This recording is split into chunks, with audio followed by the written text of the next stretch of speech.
শুভ দুপুর বন্ধুরা। আজকে কাল সোমবার নিরামিষ গেছে, আজকেও নিরামিষ, তবে তরকারিতে একটু পেঁয়াজ দেওয়া হয়েছে। কী কী রান্না হয়েছে দেখুন।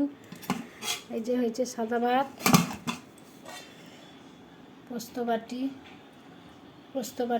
পোস্ত, শাক ভাজা, পাঁচমিশালি শাক ভাজা, এটা হচ্ছে লাউ ডাল, এটা হচ্ছে লতির তরকারি। এই হচ্ছে আমাদের বাড়ির রান্নাবান্না, যে থালা দিয়ে দিয়েছি, এসব খাওয়া শুরু হবে।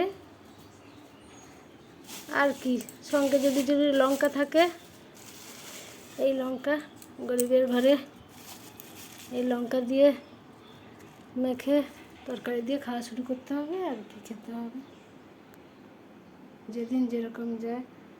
শুভ দুপুর, সবাই ভালো থাকবেন।